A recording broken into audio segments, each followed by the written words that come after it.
ओडिशा पई तांकर जो वार्ता हला जे ओडिशा रे बीजेडी सरकार समय जो कथा चली बर्तमान बीजेपी सरकार समय से कथा चली एठिकार ओडिशार खनिज संपद बड़ बड़ पुंजीपति मान हाथ को टेकी जाउछि आदिवासी दलित निष्पेषित लोक मानकु सेमानक अधिकार वंचित कराउछि कांग्रेस किंतु क्षमता को आसिले आदिवासी जल जमी जंगल अधिकार पाई निश्चित भाव आईन प्रणयन करिबो पेशा आईन कार्यकारी होउनी ताकू कार्यकारी करिबो एई कथा कहला बेले राहुल गांधी स्पष्ट भाव देइछन्ति ओडिशा रे कांग्रेसर भित्तिभूमि कुआडु कब आदानी कथा भी कहले अन्न पंजीपति ना न कहले मत आदानी कथा रथ ना रे आनिचन्ति एवं कथा कहला भितर से चेष्टा करिसन्ति कांग्रेस को आधार उपर तार जन समर्थन आनिबो आज राहुल गांधी ओडिशा गस्त एवं कार्यक्रमटी राहुल गांधी संगे एआईसी सभापति मल्लिकार्जुन खड़गे भी आसीथिले दलर साधारण संपादक भी आसीथिले एमानकर गस्तटा आज हठात मु देखुची कांग्रेस दल जोटा कि गोटे अत्यंत तृणमूल स्तर देखिले गोटे दुर्बल स्थिति अच्छी निश्चित भाव में से संगठन भितर गोटे साहस आसी जाइए देखुची राहुल गांधी आसा फल राहुल गांधी आगुरी जे न आसा ना किंतु गत निर्वाचन पर ये प्रथम गस्त राहुल गांधी थिला ओडिशा संविधान बंचा समावेश ना ये समावेश होता ड्राइवर मान स्ट्राइक सत्वे आज समावेश जो भाव समर्थन भुवनेश्वर है जी लोक भी जोगदेले मु भावी यहाँ कांग्रेस गोटे बहुत सफल समावेश कहि कांग्रेस दल ये गोटे सफल समावेश भुवनेश्वर करवा बहुत अनेक दिन है कर नाला राहुल गांधी पूर्व आमती भाव में समावेश मैंने भुवनेश्वर कर किंतु आज एथरक है यार कौन हम फल राहुल गांधी जो वार्ता देले या कहीं निश्चित भाव में कांग्रेस लोक मान भितर गोटे नुआ जीवन आणब एक भाव करा चिंता करा जाउची तार कारण राहुल गांधी बेसी सब भाषण देना से जो समय तक जी भाषण देइचंती से कांग्रेस मुख्य आधार ओडिशा रे कौन हम एवं को बेसिस रे कांग्रेस दल भारत वर्ष रे बीजेपी रे विकल्प होवारे उद्यम करुची एवं कौन तांकर मौलिक लक्ष्य से गुड़िक अति स्पष्ट भाव में कहीदे गोटे बड़ कथा सी कहले ए समावेश भितर रथयात्रा कथा मत कहले रथयात्रा कहला बेले आम जहाँ भावतु रथयात्रा दल चकटा कथा किए आदानी कथा को आइले कि आदानी रथ अटकिला कहीं आदानी कथा से बोधे इच्छा है आदानी सारा भारत वर्ष जानते आप राहुल गांधी आदानी विरोधी गोटे नरेंद्र मोदी सहित आदानी विरोधी गोटे कैंपेन सारा देश में चली एक आणिले ऐसा संभवतः आणिले यही कथा कहवाईका ये ओडिशार जो विस्तृत खनिज संपद अच्छी सेटा किसी लोक किसी बड़ बड़ पुंजीपति मान हाथ को कंपानी मान हाथ को दिया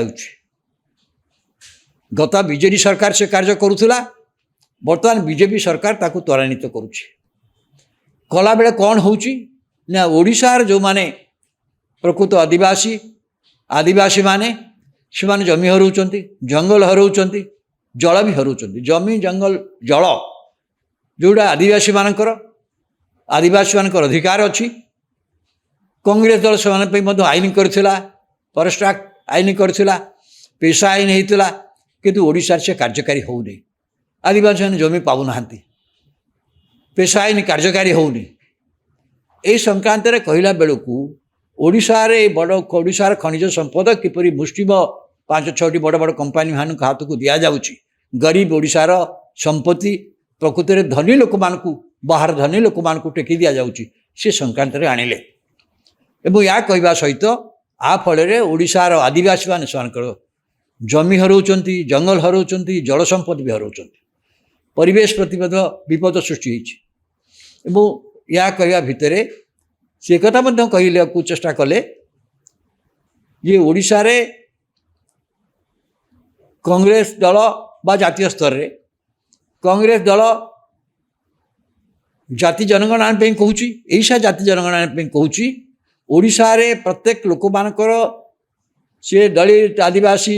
पछुआ वर्ग अति पछुआ वर्ग निष्पेषित लोक एमान संख्या आधार से जो भागीदारी दरकार जो अंशीदार दरकार सी संक्रांत नीति निर्णय करने ये जनगणना अति जरूरी। यही कथा कह भितर कांग्रेस दलर गोटे मुख्य आधार बर्तमान सामाजिक न्याय। ये सामाजिक न्याय कहला बेले जो मान निष्पेषित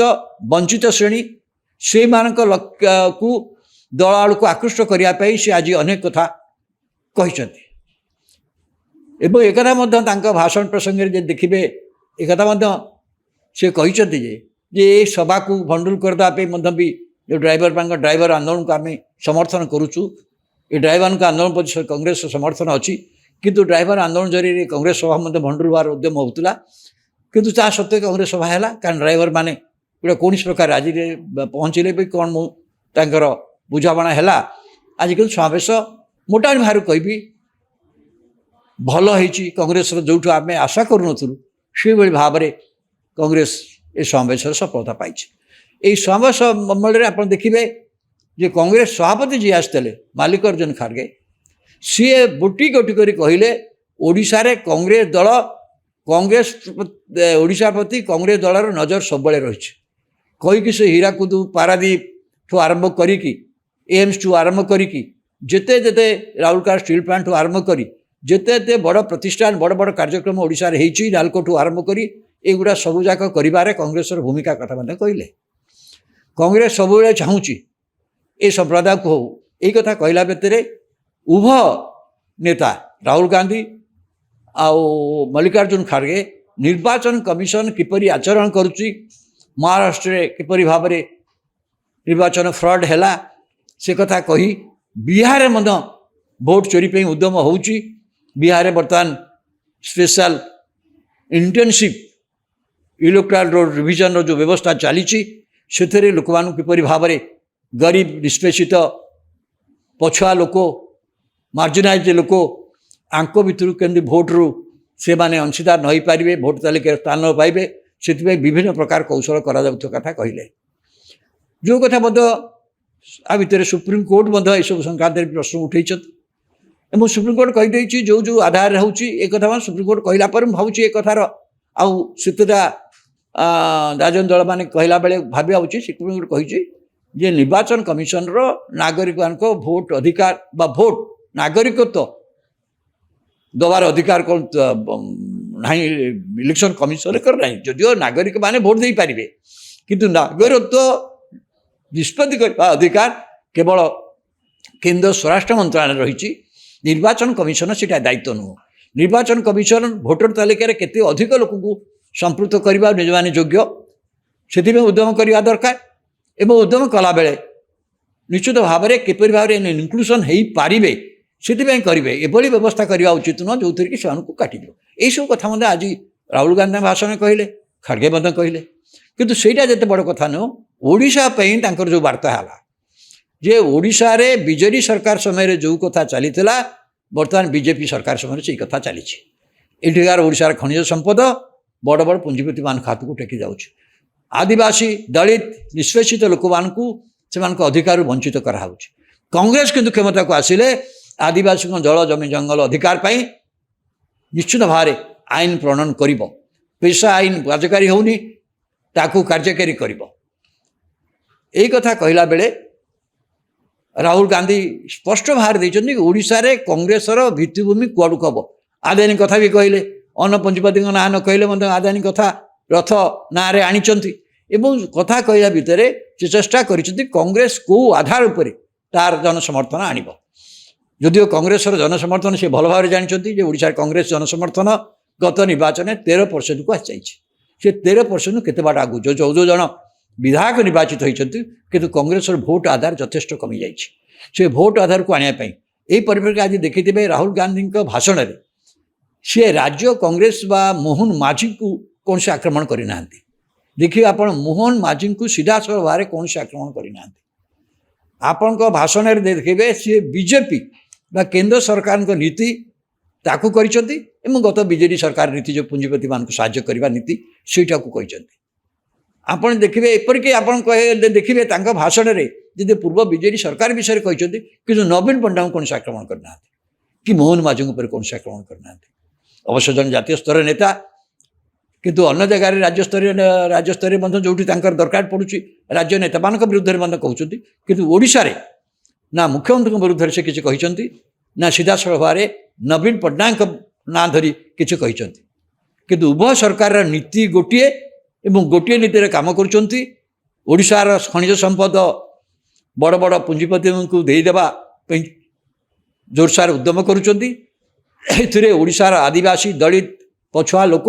ଯେଉଁମାନେ ଜଳ ଜମି ଜଙ୍ଗଲ ଉପରେ ଯେଉଁମାନଙ୍କ ଅଧିକାର, ସେମାନେ ସେ ଅଧିକାରରୁ ବଞ୍ଚିତ ହେଉଛନ୍ତି। ଏହି କଥା କହିକି ସିଏ ଏଇ ଶ୍ରେଣୀର ଲୋକମାନଙ୍କୁ କଂଗ୍ରେସ ଆଡ଼କୁ ଆକୃଷ୍ଟ କରିବାର ଗୋଟିଏ ଉଦ୍ୟମ କରିଛନ୍ତି। କଂଗ୍ରେସ ଦଳ ମୁଁ ଦେଖୁଛି ଆଜି ଆସିଲା ପରେ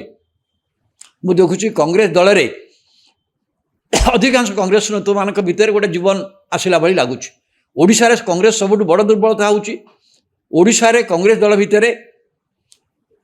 ଏପରି ରାଜ୍ୟସ୍ତରୀୟ ନେତା ନାହାନ୍ତି ଯେ ସାରା ଓଡ଼ିଶାରେ ଗ୍ରହଣୀୟ ନେତୃତ୍ୱ।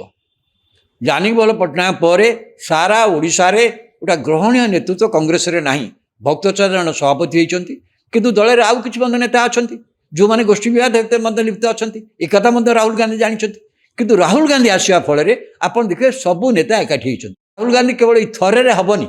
ରାହୁଲ ଗାନ୍ଧୀ ବାରମ୍ବାର ଓଡ଼ିଶା ଆସିଲେ ଏ ବିଭିନ୍ନ ଅଞ୍ଚଳରେ କଲେ। ମୁଁ ଭାବୁଛି କଂଗ୍ରେସରେ ଗୋଷ୍ଠୀ ବିବାଦ କମିବ ଏବଂ କଂଗ୍ରେସ ଭିତରେ କିଛି